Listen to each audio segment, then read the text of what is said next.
La ilaha illallah Muhammadur Rasulullah fi kulli lamhati wa nafasin adada ma wasi'ahu ilmullah. Ini kalau santri Karongan semuanya diijazah dari guru, dan ada yang diijazah lagi dari Sayyid Muhammad bin Alwi Al-Maliki Makkah Al-Hasani, yaitu kalau mengamalkan la ilaha illallah Muhammadur Rasulullah fi kulli lamhatin wa nafasin adada ma wasi'ahullah, setiap habis sholat 4 kali, setiap habis sholat duhur 4 kali, habis sholat asar 4 kali, habis maghrib 4 kali, habis isya 4 kali, habis subuh 4, itu akan mewariskan mati husnul khotimah, mati mempunyai ajal di akhir hayat yang baik. Nah, 1, 2, jasadnya nanti dalam kubur tidak akan hancur, jasadnya tidak akan. Contoh Sayyid Muhammad bin Alwi Al-Maliki sendiri di Ma'la dulu pernah dibongkar. Makanya kalau setiap 5 tahun di Ma'la itu Mekah itu diambil mayitnya, dipindahin, nah diganti yang Sayyid Muhammad itu dibuka, ternyata malah kuburannya wangi, badannya utuh, rambutnya pun tambah panjang.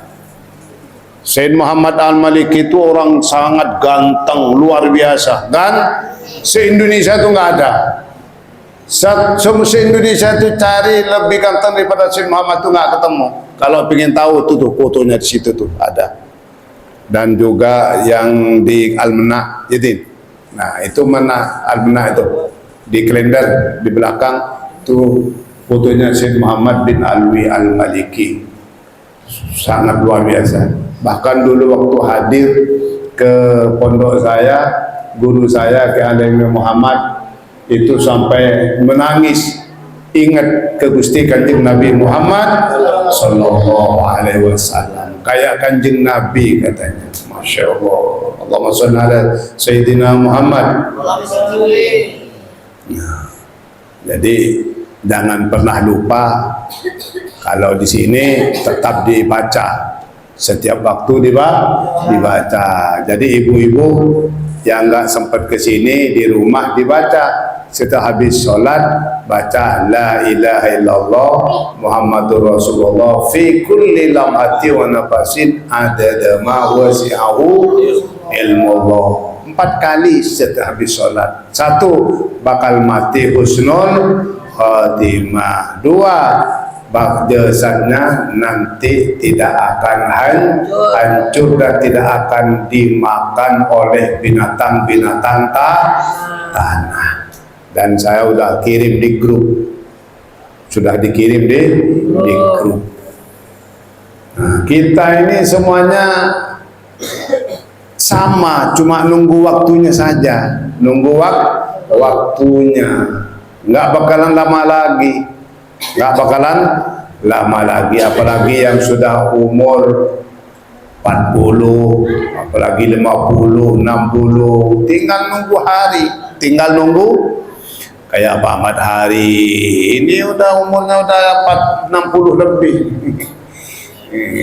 Kayak saya juga, ibu-ibu nih tinggal nunggu hari, nggak bakalan lama. Dan kemarin saya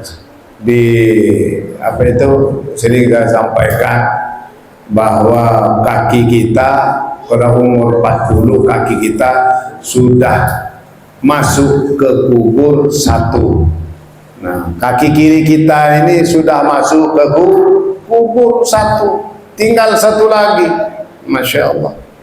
Makanya banyak manusia di zaman sekarang ini nggak memperdulikan bagaimana nasibnya di akhirat. Nah, yang kadang-kadang yang ngurusin nasab orang dibatal-batalin, nasab diurus. Kalau saya pas orang Madura di nasab dibatal-batalin, nasabnya ini, turunan ini dibatal-batalin, dibunuh itu. Dibunuh. Iya karena Habib, diem aja Habib. Dibatal-batalin, Bu Alawi batal, yang sono batal, udah bukan turunan Nabi. Dari zaman ke zaman yang namanya Habib itu kita percaya itu adalah turunannya Gusti Nabi Muhammad Sallallahu Alaihi Wasallam. Darahnya Nabi ngalir di situ. Kenapa? Karena Nabi sendiri bilang Fatimah demi tuh. Siti Fatimah ini adalah darah Gusti Nabi Muhammad Sallallahu Alaihi Wasallam sampai keturunan anak keturunannya. Masya Allah. Nasib yang harus kita pikirkan. Nasib kita ini banyak di antara kita nggak mikirin nasib, mikirin dunia saja, mikirin urusan perut terus, mikirin duit terus. Masya Allah. Sehingga kata Nabi di akhir zaman ini memang betul nyata di mata kita bahwa orang itu nggak memikirkan, nggak mengutamakan tentang nasibnya di akhir sehingga melupakan akhirat. Nah, kemarin saya sampaikan hadis yang pertama apa kata Nabi? Orang mencintai dunia, amat sangat cinta dunia sehingga melupakan akhirat. Itu yang pertama. Yang kedua, yuhibbunal hayat wa yansaunal mamat.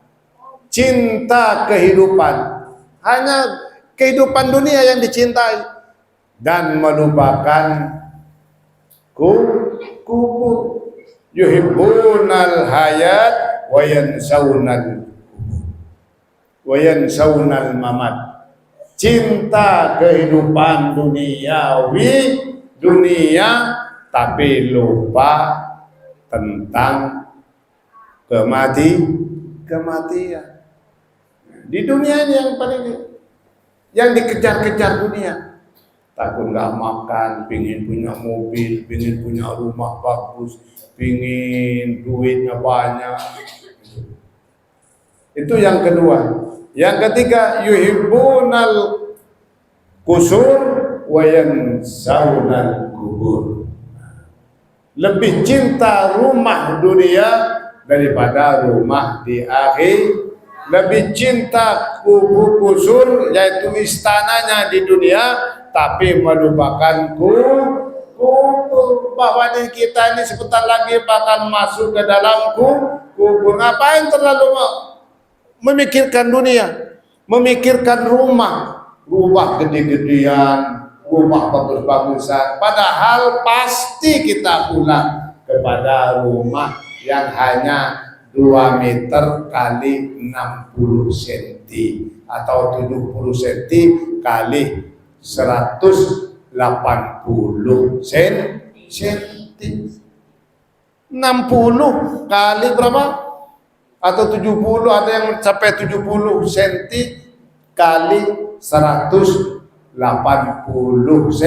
cm atau sampai 2 meter. Cuma segitu rumah kita, sempit. Iya, kita kalau selamat kuburannya pasti bakal lebar. Kalau selamat dikubur, kuburannya lebar. Sejauh mata memandang itu lebarnya kuburan nanti. Kalau yang selamat di alam kubur. Tapi kalau yang celaka malah semakin sempit, semakin nyempit ke mayitnya. Mayitnya dicepit sama kuburannya sehingga isi perutnya itu semuanya keluar. Kenapa? Karena dicepit sama tanah. Masya Allah. Naudzubillah summa itu yang harus kita pikirkan, nasib di alam kubur. Itu masuk ke dalam kubur sempit, dari bawah tanah, kanan kiri tanah, ujung rambut sampai ujung kaki tanah, dari atas dikasih papan, ditimbun oleh tanah. gelap. Tuh. Gelap. Makanya usahakan, kata kubur saya ini tempat gelap, lebih gelap daripada yang lebih gelap daripada yang gelap. Masya Allah. Panawiruni biqiyamil lail, itu kata kubur. Maka terangilah aku ini, kata kubur, biqiyamil lail, dengan sholat tahajud. Makanya kalau kalian tidur di sini, insya Allah pasti sholat tahajud kalau tidur sini. Tapi kalau di rumahnya tidurnya boro-boro tahajud, bisa jadi subuhnya nggak sholat. Duit sholat nggak subuh nih? Sholat, alhamdulillah. Tapi udah jam berapa sholatnya?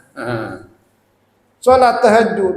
Makanya kalau manusia tidur semalaman itu, naudzubillah, kata Allah, kalau kalian pingin selamat, jangan pernah tidur semalaman. Minimal jam 3 harus bangun. Itu minimal sepertiga malam. Harus bangun. Walaupun kita ini sholat cuma 2 rakaat aja, saking ngantuknya tidur lagi, boleh, nggak apa-apa. Yang penting sholat tahajud. Panawiruni biqiyamil lail, maka aku ini, kata kubur, terangilah dengan sholat malam, sholat tahajud. Sholat malam itu memang sunnah, tapi apa? Perintah langsung dari Allah Subhanahu. Dalam Al-Quran Allah katakan, wa minal laili fatahajjat nafilatan lak asa ayyab'asa rabbuka maqamam mahmud. Tengah malam, sepertiga malam, jam 2, jam 1, kalian bangun. Saya ngambil wudhu, habis ngambil wudhu, sholat. Nah, sholat. Oh, saya ini nggak bisa kalau sholat banyak, ya 2 rakaat aja, sekali nggak apa-apa. Diusahakan, dipaksakan sekali, boleh. Jangan sampai nggak sholat. Nah, kenapa? Karena kuburan kita gelap. Dan kuburan kita kalau ingin terang, perbanyak sholat tahajud dan membaca Al-Quran. Karena Al-Quran ini sebagai lampu, sholat malam sebagai lampu di alam kubur. Bahkan kata Allah lebih terang daripada lampu 100.000 umat. Mudah-mudahan kita ntar malam bangun sholat tahajud. Amin ya rabbal alamin. Ya Rabbi sholli ala Muhammad.